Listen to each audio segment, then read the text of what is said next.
Hi guys, welcome back. Today we're exploring a fresh set of strategies and tactics on how to get gigs and how to start getting noticed in the music industry. When I say music industry, I mean on a local level because this is how most of us end up getting paid. A lot of us don't get signed to the big labels, but anything that I teach you won't hurt you if you do get signed to a big label, so don't worry about that. It's also worth mentioning if you want to learn how to structure a set list and put it together so your gig is organised in the best way possible. I do have a free template you can download down in the description, completely free, just there to help you out. Feel free to use it, adapt it so it works for you. Start off with storytelling. So storytelling isn't just for bedtime storybooks for kids. Sell yourself and your gig and your music as a story, meaning have a good narrative behind why you want to get booked and why you've been booked in the past. You can even talk a little bit about your journey of not being a musician to the current day when you are a musician trying to get gigs. People love a story and will want to help support that storyline.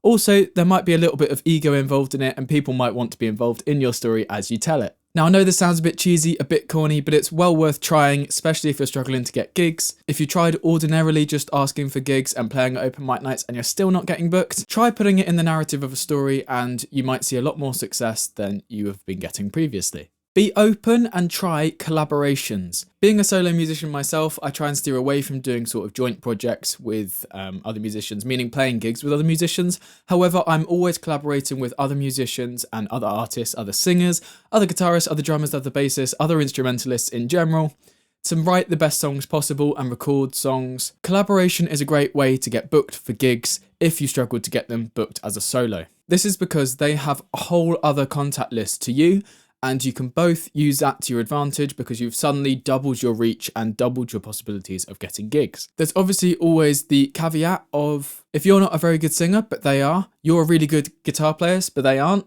that's a match made in heaven because you can just both play to your strengths. It's also great for building confidence, especially when you're starting. If you're nervous to go up on stage by yourself, collaborating with somebody else and having them come up on stage and perform with you could be a really good way to get over that. Try and build your personality into your brand as a musician. By this I mean, if you're naturally a really happy person, don't try and do really serious music and try and be something you're not.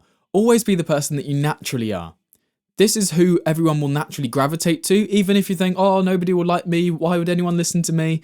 No, people want to listen to you, people want to get to know everybody. If they're just being themselves and being authentic. I'd much rather get to know somebody who's really wacky but just being themselves than somebody who's trying to stay really square and really just fit in with everybody else. They're not very interesting. I want to get to know the interesting people. I want the people who are unapologetically themselves. Something to bear in mind, especially if you struggle to make friends or you're nervous to go out and speak to other musicians. Just be yourself. I'm sure you'll be absolutely fine. Feel free to tap into niche markets and niche communities. For example, if you're a pop musician, what type of pop? Are you Ed Sheeran pop? Are you Central C pop? Are you Beatles pop? Or are you Maroon 5 pop? They all come under the same genre. However, they're all very nuanced and very different. I wouldn't say a Central C song is very similar to Shape of You by Ed Sheeran. Play into these nuances, find your specific market that only you can fulfill. This is a great way to narrow down the market, and then eventually, after you build up a small fan base, you can start becoming more and more general to appeal to more people. Try and master the art of negotiation as well. When you're talking to pubs and trying to get booked for gigs, there might be a bit of back and forth about date and time as well as price. Now, before you go into it, you should have an idea of how much you want to get paid. This is fine, this is how business works. If they come and say a significantly lower number than what you want to play for, you need to stand up for yourself and say, actually, no, I can't do it for any less than this. And just hold your own. That's absolutely fine. The pub will understand. And to be honest, if they're not willing to pay you what you think you're worth, then it's not worth playing at that pub anyway. But there's also no reason to be mean about this. It's not somebody won, somebody lost. It's a negotiation is supposed to be an agreement between two people. Or if you can't find an agreement, no hard feelings. It doesn't work for you, it doesn't work for me, that's fine. And just take a step back. You might even support the pub still going and supporting the other musicians that play there and go to their open mic night if they've got one. There's no reason for there to be any animosity. If it doesn't work, it doesn't work. 9 times out of 10 people will respect you for doing this as well. Now, I've touched on this throughout the video, but give them a bit of a lead magnet. By this, I mean play at open mic nights. Offer them a sample for free, and then they're more likely to book you. If you just walk into a pub cold that you've never been into before and say, hi, can I have a gig?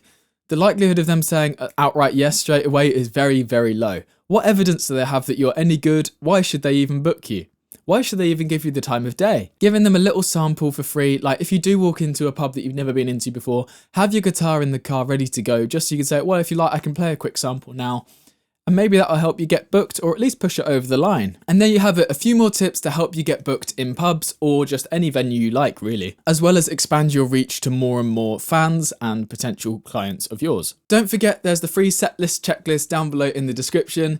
It's only there to help you. Feel free to use it and abuse it. And with that being said, if you found value in today's video, please leave a like and subscribe, and I'll see you in the next one. Goodbye!